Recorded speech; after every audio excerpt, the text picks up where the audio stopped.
player na to or nga pangit yung performance. But tingnan mo naman dito si Owl, hindi siya as explosive as nung na-achieve ni Savero, pero dun sa last team fight, siya yung naging dahilan kung bakit eventually na-overcome ng Twisted Minds yung Onyx Philippines. So, sabi nga nila, it's not how you lose, it's how you bawi. Mga marksman ng jungle and ito YSS. YSS and Khalid is the option. Hindi ko na mag-i-Eve if you are Twisted Minds. So, sa pag-first pick ng Onyx dito sa Claude, binigyan nila ng chance ang sarili nilang bumalik pa yung Eve sa kanila. However, may Khalid na sa kabila.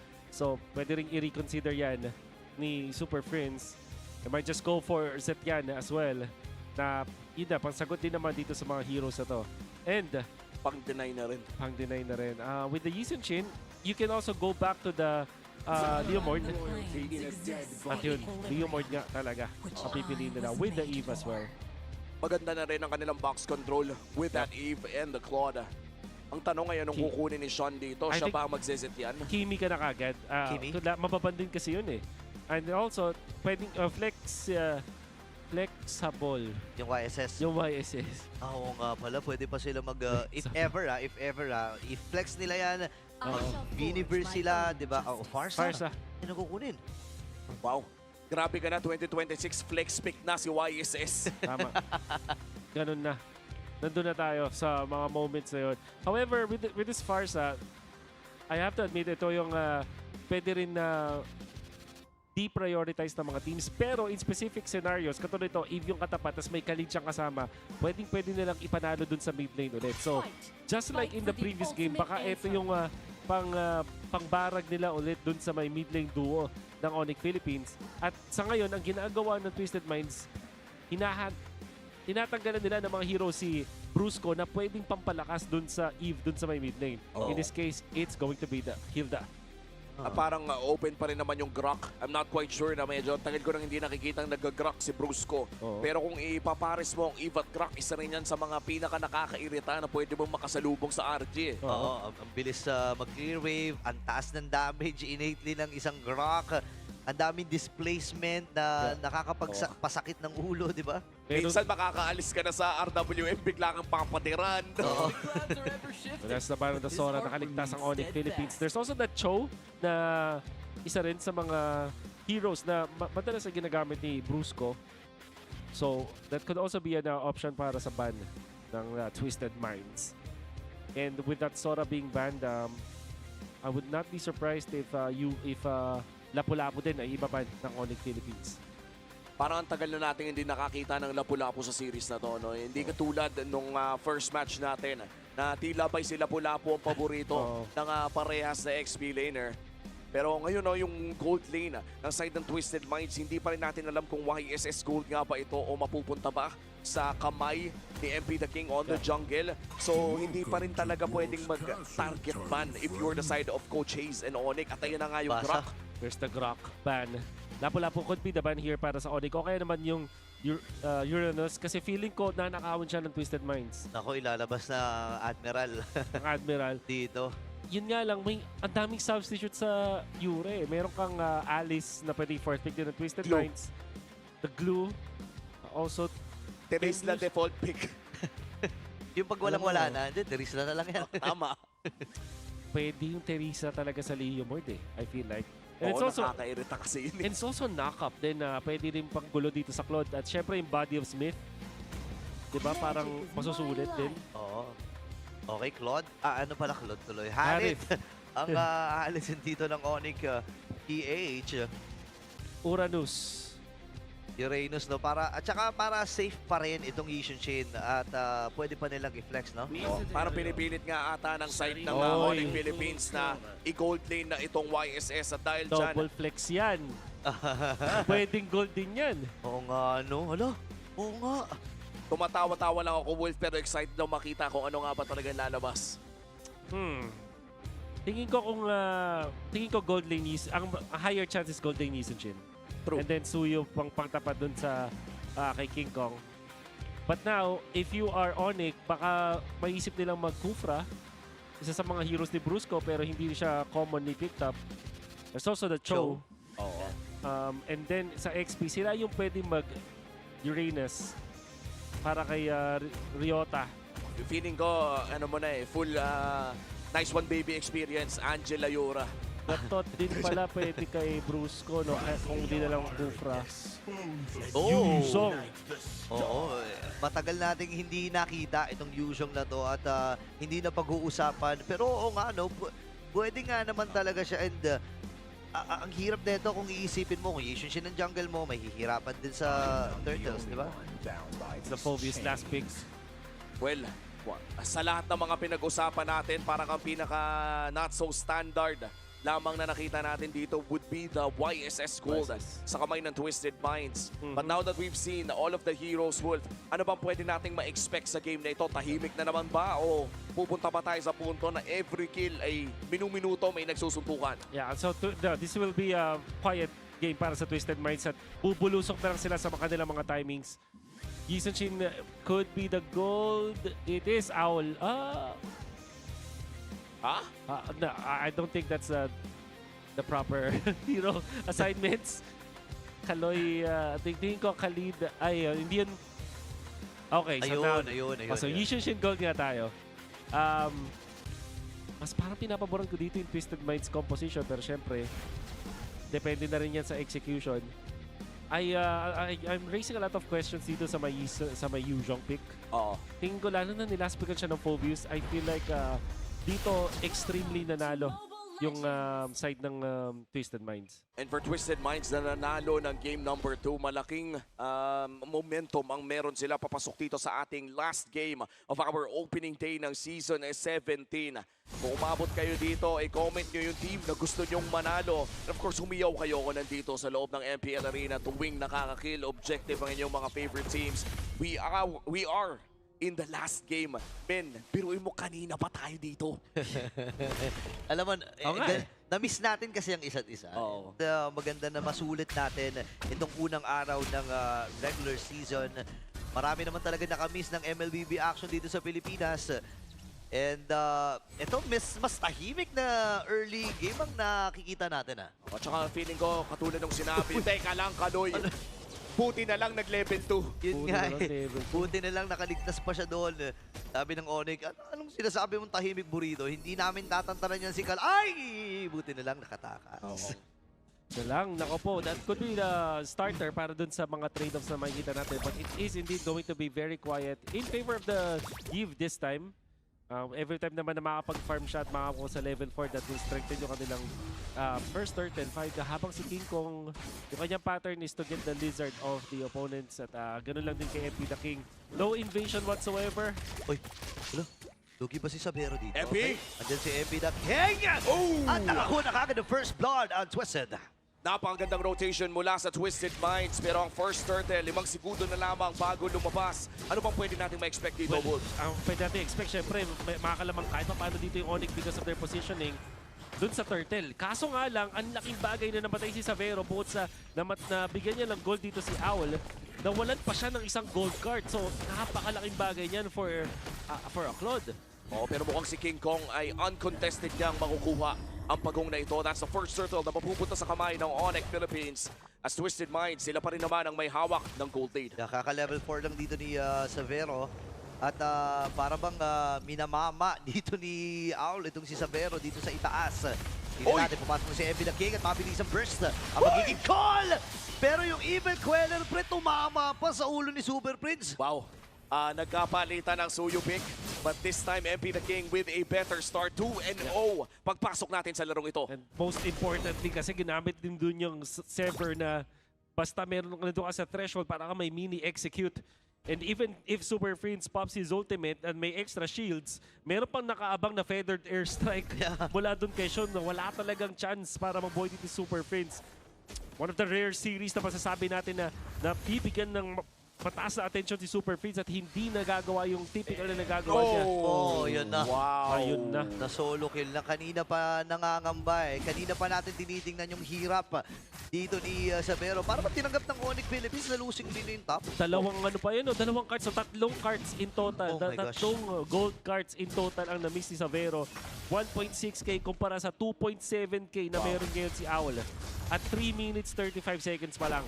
malalayo no if you're up against a Claude. Pero si Sean naman ata ang next target. Oh no! Nahulong na lamang sa loob ng real world manipulation. At yan ang magiging unang kill ng Onyx Philippines. Isusunod na ata si Ryota, may trade pa rin sa baba. Grabe ang Twisted Minds, pre. Hindi papayag na walang Dalawa din kapalit. yun, oh. Di ba? Isipin mo yun. And ang Onyx Philippines, hindi ko alam kung ano magiging atake nila dito kasi yung top lane talaga yung kailangan nilang matyagan. Yes. Kaya lang iisipin din ni Brusco paano si Super Prince? Lumalakas yung gitna para dito sa Onyx. I mean, nabedepensa nila pero yung dalawang gilid nila natataper fade na sila dito ng Twisted Minds. At yung mas malala dito yung timing coming out from MP The King ay sobrang ganda dahil dalawang cards yung nawala doon kay Ryota doon sa may bottom lane. At kung papansinin natin, ang laki na ng lamang ng Twisted Minds. Oo, almost 3,000 as we enter the 5-minute mark at si Savero na naman ata. Hello. Napilitan mag-ulti. Okay, VMI ay nagamit. Petrify ay sobrang sakto din! Pa rin sa Onyx PH. Nakuha nila si Sean. Kaya naman si Bruce, napakababa ng buhay. Lipad-lipad lamang yung Dragon. Prince? Super Prince sasama na with the River Manipulation. Pero pinuntahan siya ni Lanzu with the Dark Wave. Buhay pa rin naman itong si Kaloy. Yung Turtle ay nandun na rin at sisimulan na nga ng Twisted. 1-for-1 na naging trade pero itutuloy ng Twisted Minds ang turtle na ito. Hawak na ni MP The King. Ryota ay mapupok pero si King Kong nasa vicinity. Sinalubong dito si King Kong pero si MP The King pa rin ang magwawagi. Kalahati si Lanzu. Diretso muna doon sa farm ito si King Kong pero hindi pa pala tapos sa pananalasa ng Twisted. At yung flickering na force para kay Super Prince. Oo, medyo napipilayan na talaga ang Onyx Philippines. At si Owl ngayon ay poprotektahan naman ni Kaloy. Para bang naging sa pabor ng Twisted Minds ang huling 2 minuto ng larong ito. Wolf, ano ba yung ginawa ng Twisted Minds dito na nagbigay sa kanila ng ganong klaseng kalamangan? I would say yung rhythm na paglalaro dito ni MP The King, sakto yung rotation dun sa may top lane na nakuha siya ng kill kay Savero. Tapos nung pangalawang cycle ng mga farm niya, ay balik siya dun sa may top lane, tapos na-denayan ng dalawa ulit na cards. Then pagdating niya sa bottom lane, nakuha siya ng kill, whereas MP The King, whereas si King Kong, nung nagpa-farm siya dun sa may kanan, ang nangyayari gulo ay dun sa may top lane. Si MP The King, nadadala niya yung teamfight sa kanya, whereas ito si King Kong, sobrang layo niya dun sa pinagpa-farman niya, dun sa nangyayaring gulo. Yeah, humihirap lalo ang sitwasyon. Maagang pag-clear wave para dito sa Twisted Minds. Pero yung taunt ay tumama mula kay Brusco. 4 na miyembro pa naman. Sean nag-reposition. Alam niya ata na may tao dyan. Gagamitin yung pulse. AOG, wat tinamaan. Si Kaloy ay maiipit din. Makakatakas ba? Yes sir na. Gamit yung flicker. Pero si Owl sa may itaas. Nakuha din ni Atoy R. Pero di pa natapos ito. Super Brent. Napagsakan ng 3 River Feathered Earthstrike. Habang si Atoy R ay kailangan ng umatras. Lanzo ay nag-dive din. Pero si Savero yan, 2v1 to, 2v1 na magiging aksyonan. Papalit siya ng target, no pero way! yung Flicker and Dark Wave will secure that kill. Makakabawi din naman si Savero ng isa. What a microplay mula dito sa Admiral. Pero para bang nalugi pa sila sa nangyari doon dahil nabigyan ng konting paghinga si Savero. Yun ang advantage sa Onyx. However, hindi natin napansin dun sa magkaroon ng kaguluhan na nakawan sa mukha ni MP The King ng farm etong si King Kong, that orange buff. Na advantage ngayon ni MP The King, tinanggal niya kay King Kong. Ngayon, lamang na rin siya ng levels. Okay, walang Feathered Earthstrike and yung pagong ay hawak-hawak din dito ng Onyx. Nag-aabang na si MP The King para nakawin ng objektiba. And this time ay mamamatay din si MP. River Manipulation na gamit ni Super Prince. Nakapatay din sila dito at si Kaloy ang kanilang napili. Pero habang nangyayari mga bagay na yun sa itaas na bahagi, bro, tumatrabaho lang si Owl. Saktong trabaho lang, tahimik lang sa simula. At si Owl ngayon ay nakakapag-farm pero lumiit ang kalamangan ng Twisted Minds mula almost 3,000 down to 2,000 at nakakapag-push at farm na rin si Savero. Yes, because of that shutdown, although ang ganda at ang cool nung ginawa doon ni MP The King, wala siyang tropa para depensa niya siya para sa pag-out niya. And Super Prince was ready with the ultimate. King Kong was there as well. And then si Savero, yun yung best na scenario doon para sa side ng Onyx Philippines na bigyan ng isang kill. At actually, napaliit yung lamang ng kanyang katapat with just 800 gold now in favor of Owl. Malayo pa rin na kailangang akyatin ni Savero at ni King Kong, but that's a step in the right direction para sa Onyx Philippines. Mukhang makakadepensa naman ata ang Twisted Minds doon sa may bandang itaas. Pero mukhang hindi na nila i-risk. Savero taking down another turret. And that almost equalizes the game para sa Twisted Minds and Onyx. Balik na naman tayo sa wala pang 1,000 ang kalamangan ng Twisted Minds. Ito naman yung maganda para sa Onyx, no? Stable pa rin yung kanilang kalagayan. mahaba-haba pa naman para doon sa Lord, kaya may kakayahan pa mag-set up itong magkabilang koponan doon sa long lane. Pero si MP the King ay humahap din na rin. Level 13 na rin ito. Pagdating sa Eritrean, masasabi natin lamang siya, uy, wait lang, natot. Tumama doon at yung Petrify! Oh my goodness, yung skill management ng Onyx PH and the spells. Talagang nakitilang buhay ni MP. Vertical doon si MP the King at doon siya na-punish. Don't coming out from Brusco. Okay, atrasan muna sila dito. Ang real manipulation ay na-i-box na nga para hindi makalapit at twisted at hindi mapigilan ang kanilang plano. Pero doon sa may balbas pre, si Sean, pinakabang din. Nakita na siya. Poke ay ginawa na niya. Tignan natin kung ano mangyayari. Hahawakan na ng Onyx Philippines ang Lord na ito. Twisted Minds, may apat na pinadala. Papasok na ang Admiral. Okay, pagkakataon na ata ng Dragon na ito na pumunta sa likuran. Ang baba ng buhay ni Lansu, same with Kaloy. At decidido na nga ang Onyx Page na kunin ito. At nasecure na nga nila ang Lord. King Kong with another retribution. So far, perfect game para sa Sigma Jungler. 2-0-2 para sa Jungler ng Onyx Philippines. Kinailangan sakripisyo ng Onyx Philippines yung kanilang tore dun sa may top lane and a lot of minions out there. Instead of farming that fat minion wave, tinake advantage nila yung wala si MP the King. And then, Ryota this time, man on a mission, alam niyang walang magpapano siya kanya to go for Owl on the backlines. That gave Onyx Philippines enough of real estate around the Lord area para makuha ng libre yung retribution na yun. Tinry ni Sean, but of course, it's difficult to win over our retribution with the Leomord. Oh, that's true. At mukhang si King Kong ay papasok na now. Sobrang sakto ng AOG men and yung river manipulation. Pero yung Lord ay nandun pa! King Kong with a kill! Kailangan na lumipad din ni Sean. Pero hinahanap siya ni King Kong. Si Kaloy na lang ang magiging next sa target nila. Nakadalawa na kaagad ang Sigma Jungler and si King Kong ay tuloy-tuloy pa rin. 5 miyembro mula sa Super Fam ang buhay at masasalubog na ng Twisted itong Lord na to. Beautiful AOG mula dito kay Bruce Goat. Nakakahanap ng magandang angulo at mukhang itutuloy pa nila ang pag-push dito sa may bandang mid lane.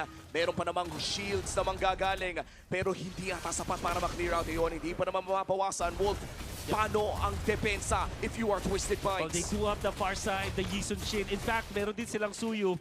Ang dami na ng ways para dumepensa. Kailangan talaga hindi sila mahuhuli. MP the King went out of the base para depensahan yung Lord na yun. At dahil nagamit na niya yung kanyang dash, Brusco, kinailangan lang niyang itutok yung AOG at bago pa makagalaw pa yung mga members ng Twisted Minds, nag-pop na agad ng RWM. Etong si Super Prince. Ayun na, tinawag na yung Dragon na ipit ata dito si Lanzo. Makakaalpas naman siya. Pero si Atoy ay ata ang hahabulin dito ng Twisted. Call pa nila dito ay rundown. Pero ang ganda ng mga nilalapag na skills ng Onyx para hindi na nga humabol ng pilit dito ang Twisted. Honestly, Sean, ang ganda ng pwesto. Ang ganda ng pwesto ni Sean. Wow. Pero wala siyang gagawin para i-burst ng tuluyan itong si Savero. AOG na gamit din. Nakakagulat na walang nakuwang inhibitor turret ang Onyx Philippines doon. Yeah, well, if you're facing up against Farsa, Yisun Shin, and Suyu, napakahirap nga naman talaga. But we cannot deny the fact na nasa kanila ng advantage ngayon, na nasa kanila na din ang momentum. Every time na makakahanap ng launchpad, ito si Brusco na mag-pop ng kanyang ultimate, ang kailangan niyo gawin is extra stun.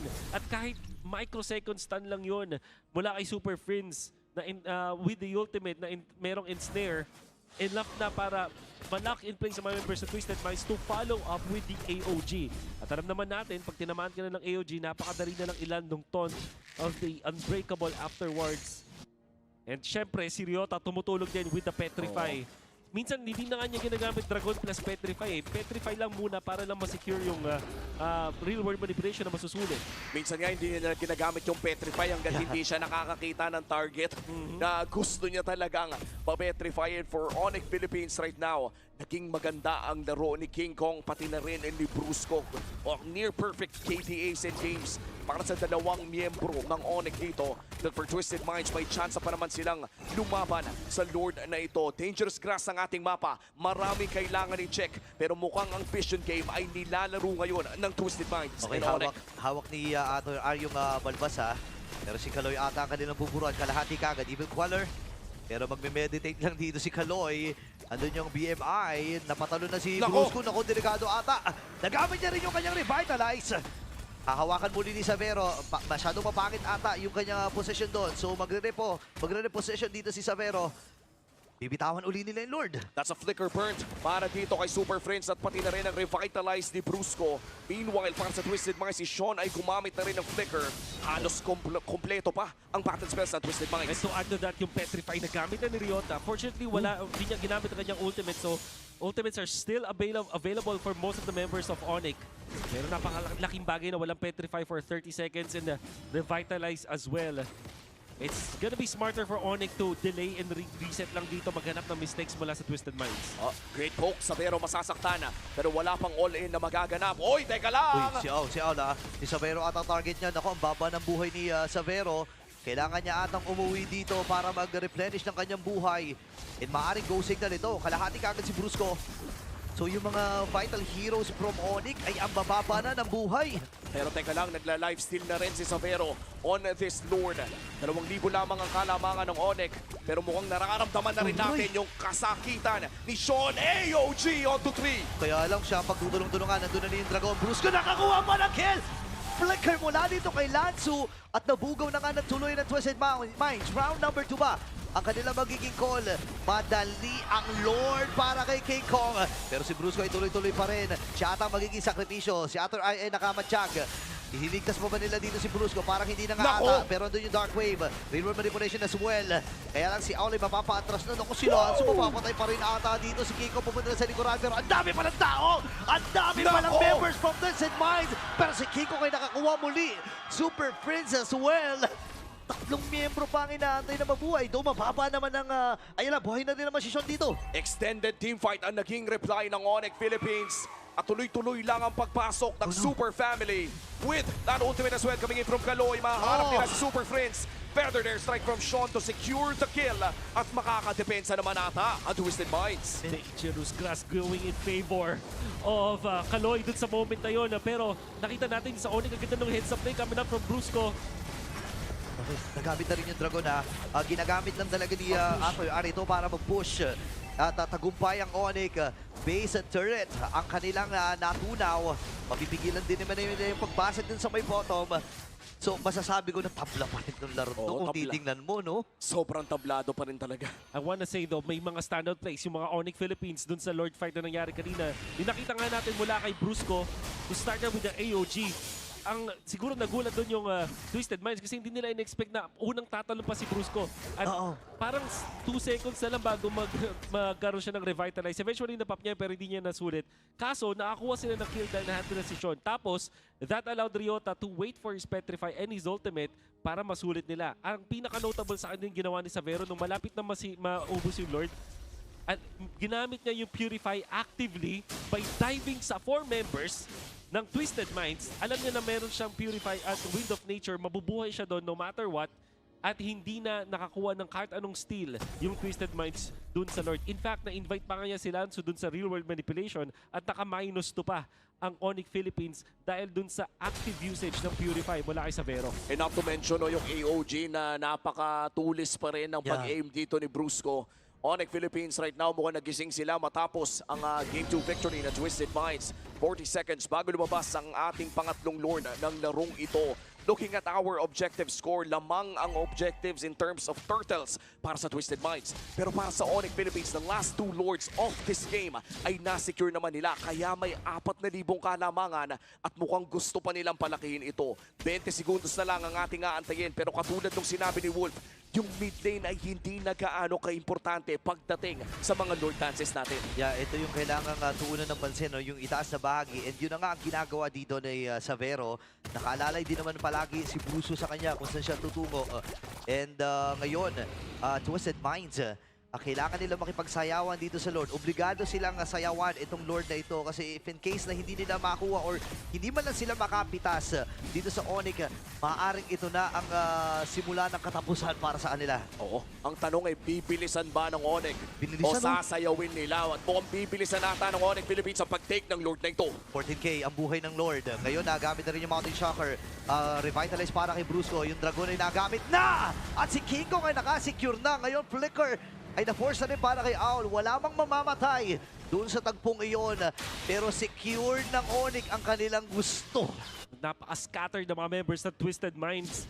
Si Sean nandun sa far right. Kung sakaling gugustuhin dito ng Twisted Minds, na mahihirapan sila lalo kasi parang bawat damage dealers nila between Suyu, between Yi Sun-shin, and etong si Farsa, parang masyadong marami kailangan protektahan para sa Twisted Minds. Papasok na dito ang Onyx Philippines sa baba muna. That's one inhibitor turret. Ako si Au lang nahuli. Pero makakatakas naman agad with the BMI. Nakakot pa rin si MP The King. Pero yung Lord, nakatangkihin nata nila ito. Uy, humahapdi na rin si Savero dito. Lalapitan ni MP The King pero hindi sapat yung kanyang burst. River manipulation mula Super Friends. Sa baba ng buhay ni Lanzo, kailangan niya mag-replenish. Mabilis naman na pag-clear ang gagawin dito ng Twisted Minds. Round number 2 ba dito ang Onyx? Medyo kakalmahan lang muna nila. Aul, tamang pana-pana. Pero si Kaloy ay tumatapak dun sa new bagong push. Andun yung Dragon, andun na rin yung Dark Wave. At tagumpay ang pagbasag! Natore sa may bandang itaas, Lanzo yung mamamatay din! Blazing duet mula kay Savero, napuntahan yung likuran. At MP The King ay tutumba. Ngayong wala ng base turret dito ang ang Twisted Minds. At ang Onyx Philippines ay tatapusin na ang laban na ito. Wait lang, wala pa silang minutes, inaantay lang talaga ng Super Fam para tapusin ang lamang ito. At Super Family ang mananaig sa ating last series of our opening day of the Season 17. Welcome to the Philippines para kay Savero. It took so much time, a lot of patience mula sa Onyx Philippines. Hindi ganun kaganda yung early game.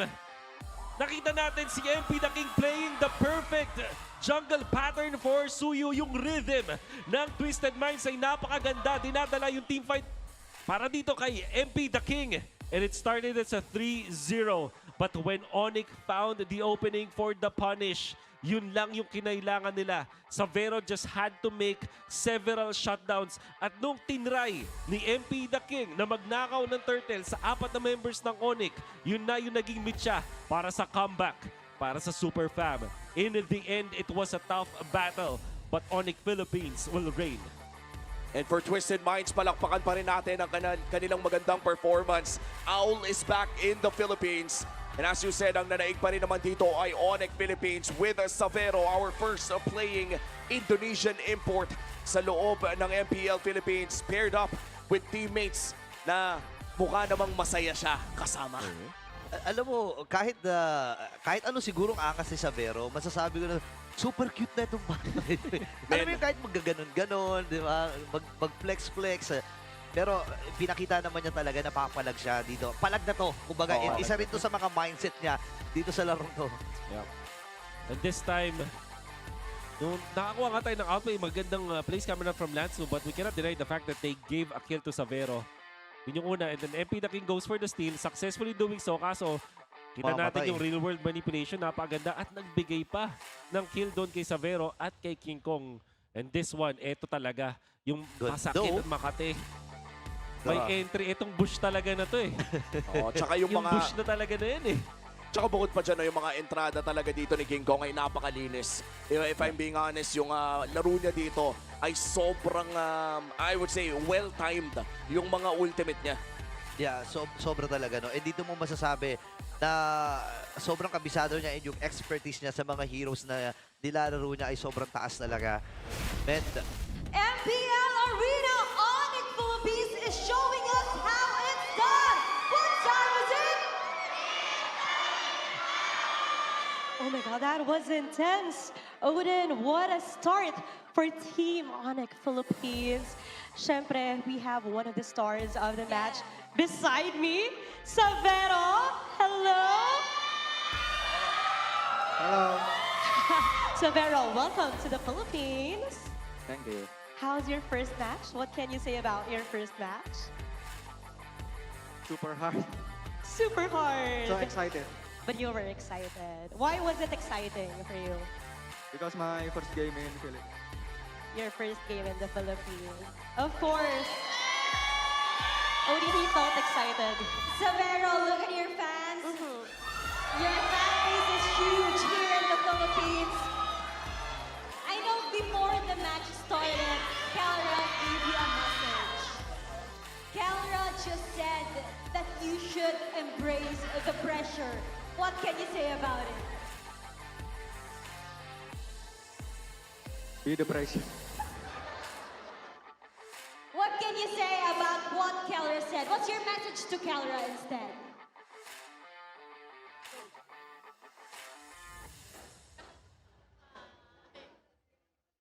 Okay, we're having a bit of I'm the pressure. I'm the pressure. You Oh, he are is the pressure. I mean, we loved your performance. Although you didn't win game 2, that Moscow was incredible. Imagine surviving that clash. I mean, that was a great performance for you guys. And what is his message to you as a brother in your organization? Did Galra give you any tips?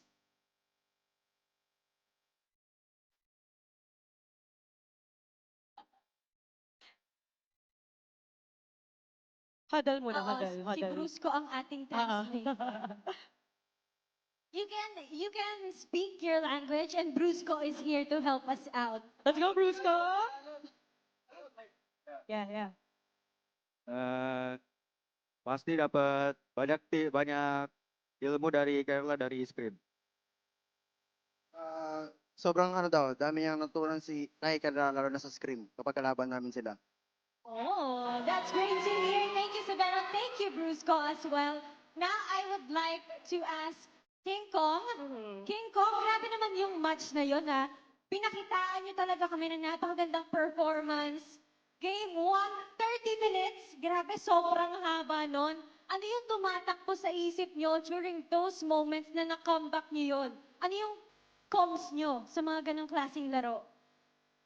Ano lang, yung usual lang na comms namin mula early game hanggang late game, which is yung kalmado lang na pagpaplano, then, ayun, pag may hindi kami naririnig, ipapaulit namin hanggang sa may mag-respond. Kaya, ayun, pampalinaw ng mga plano namin. Talagang yung chemistry pa rin ang Yeah. nananaig in those kinds of moments. King Kong, ako naman, tanungin ko, katabi mo na si Savero. Kamusta naman yung adjustments ng team having Savero? Kamusta yung adjustments having Savero? Yeah. Yung adjustments naman namin so far, minsan may struggle na may halong fun. Kasi parang at some point nakikita namin na na challenge na kailangan naming i-face. Kaya ayun, super fun para sa amin, and lately sobrang smooth and sobrang daming Tagalog word na natutunan ni Savero. Ano yun? Anong Tagalog word? Tagalog word from Savero. Mahal ko kayong lahat. Oy! Mahal daw kayong lahat ni Savero. And with that, it's time to take a look who our MVP is. Sino sa tingin nyo? Our match MVP is... King Kong! Yes! Yes, King Kong. King Kong, ano bang masasabi mo sa super fans nyo ngayon? Sa lahat ng pumunta, maraming salamat sa pagpunta, sa time, sa effort. And mas gagalingan pa lalo namin sa mga next matches. So, pumunta kayong lahat! Thank you so much! Thank you once again. Congratulations. Let's give it up for Onyx Philippines. You may now take your bow.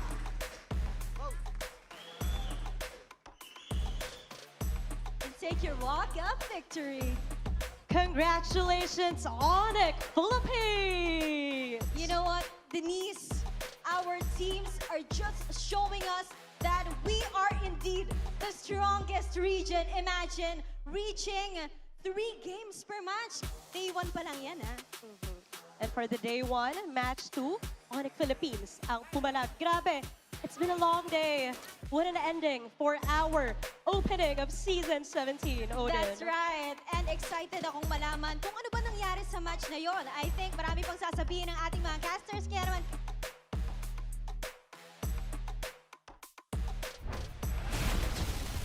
Maraming salamat, Odin and Denise, at pati na rin sa Onyx Philippines na, by the way, sobrang na-appreciate ko na kaya ni Sir BJ Brusco Paro na mag-translate ng Indonesia. Isipin mo yun, di ba? Nagkaroon sila ng instant na translator, di ba? Kaya siya na talaga ang Yan na. MVP, pre. MVP ka ngayon. MVP hindi lamang sa post-game interview, kung hindi sa loob na rin ng game number 3 natin, Brusco 2-3-10 on his Gatot Kacha. At madaming mga memorable na mga talon. Katulad nito, di ba? On point. Usually, maghihintay ka muna ng isang stun para masigure man. But also, maganda rin naman yung synergy niya with Super Friends. Minsan, pwede ka nang pumalag kapag or lumayo dun sa AOG kasi makikita mo na yun eh. Kaso pag may biglang RWF, di ba, bawal ka mag-dash doon ka sa dulo. At enough yung mini stun na yun para hindi ka talaga makawala at makapiglas doon sa ulti. At by the way, baka gamitin ko na tong skin na to sa sa Gatot Kacha kasi hindi mo kita pa. Ang hirap makita nung Yung AOG? nung AOG. Anong skin yun? Nutcracker yun eh. Diba? Sa Gatot main. Oo. Grabe. Ang ganda yun, no? Kita natin eh, parang ang labo nga naman siya talaga tingnan. And gusto ko Ito yung i-comment, grabe. ayan no, grabe yung mga Tsaka meron sila, ito yung time na si Super Friends, si King Kong pala ay dumive. Nagulat siya eh. Ang Oo, dami palang dami. tao mula doon sa Twisted Minds. Pero nakasecure sila ng 2 kill doon. Oy, semi-kinabahan ako para kay King Kong doon. Ako Honestly, rin. nakita. Parang na-imagine ko kung namatay siya doon, siguro nabaliktad ng Twisted Minds yung laro. But you miss 100% of the shots that you don't take. That's right. Pinasok niya yun, nagulat siyang madami, nag-out din lang agad. I guess that's how you play winning MLBB. Yeah. Well, if you're playing the Leo Mord, alam mo naman na kapag first, di ba pag nakasakay ka na kay Barbell, yung first kill mo, ang bilis mo makapag-dash out because of the second. There's something about dun sa mismong pag kay Barbell ka na ang bilis ng Bilis eh. animation. Oo. Parang walang masyadong force swing ba yung tawag doon. That's Yung parang Oo, totoo. animation pa, parang sobrang instant niya. So, yun din siguro yung nileverage ni King Kong. But I think that si Brusco ang masasabi natin na talaga namang deserve mag-MVP dun sa game na yan. Oo, nagit-gitna din kasi ang dami niya napupwersa with Avatar of the Guardian. And for the longest time, no, I think last season nauso na yung AOG ay panakas lamang. Yun na I'm nga. honestly very happy. Sobrang saya ko na ginagamit na talaga yung AOG for its Pang-initiate. intended purpose na pang-initiate talaga. Dati kasi nakareserba na lang yung panakas eh. Di ba parang magmumukha ka with the Unbreakable tapos Revitalize tapos pag mamamatay ka na out with the AOG para That's true. mag-force ng rotations. Yun yung actually JP approach yun eh. Yun yung maglaro ng daming beses na yun. At pwede rin, may mga sitwasyon naman talaga na perfect yung ganong klaseng playstyle. But in this case, Brusco, maganda yung kanyang pagkagamit. And syempre, gusto ko rin i-take note yung ginagawa ng kanyang mga tropa. Ryota with the Petrify tapos kay Super Prince. Nakakombo kasi nila eh. So, this shows us the chemistry and the mastery of Onyx Philippines with this Gatot Kacha gameplay. Yeah, and kita natin na tsaka nag-jive din kagad dito si Savero sa composition ng Onyx. Kilala naman natin masyadong mainit din ang ulo ng Onyx